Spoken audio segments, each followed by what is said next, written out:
What do you think, I always wonder, what do you think separates people like us who have failed? I mean, literally, I know every single one of us have failed over and over and over and over and over. And we, for some reason, didn't give up, but the 99% of the world does. What do you think, what is it? I can't even figure it out. Like, I know that there's no way I'm ever going to stop doing this, right? But I'm already in a place where people sometimes can't fathom. You guys are in a place where people sometimes can't fathom.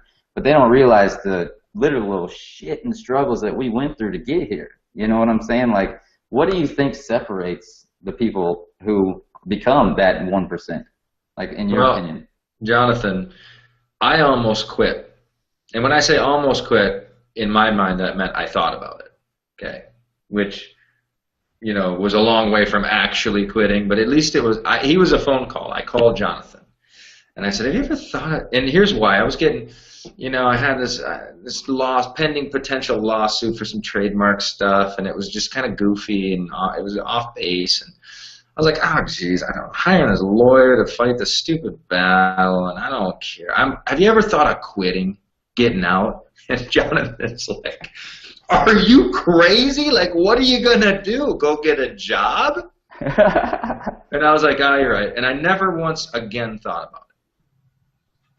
But in that moment of desperation, you know, even so, if you felt like quitting before out there, guys, don't let that feel guilt. I've been there. Jonathan, I don't know if he has quit in his vocabulary, but everybody feels it at some point. You know, honestly, Vince, Mark just triggered a whole idea for me too, which it's like, I don't know if there is one thing that will differentiate, you know, somebody who just doesn't stop from somebody who does stop. It honestly might be a multiple of factors. Like that one right there just triggered friends. Like, yeah. Do you have really good support? Do you have friends? Do you have people that you can go through it with? Because guaranteed that's going to make it easier. That are running with you.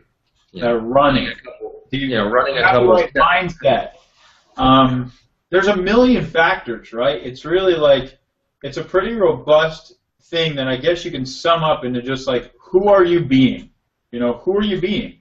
Are you being the guy or the woman or the girl that, you know, lets yourself get down, that doesn't find solutions, that, you know, constantly sees the negative, that doesn't create hope, that doesn't have a vision for your future? Is that who you're being? Are you being that person? Or are you being the person who you just will not stop? Your why is too big. You'll figure out a solution if you find a problem. You'll make new friends if your old friends suck. You know, you'll create bigger and better reasons to do what you do. Who are you being at the end of the day? And that's a technical question, but it's not a technical question of, you know, external internet stuff. It's a technical question of internal technology. Like literally, it's an incredibly technical question to ask, who am I being? Because you have to have all this sophisticated sort of psychology mojo, and it's not actually that sophisticated, but it's work. It's a skill. That's what it is. You have to have true skill to be able to craft who you're being.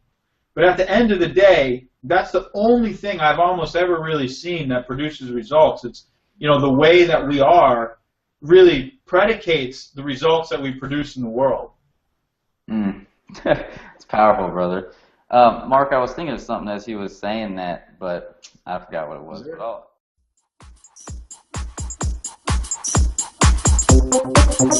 But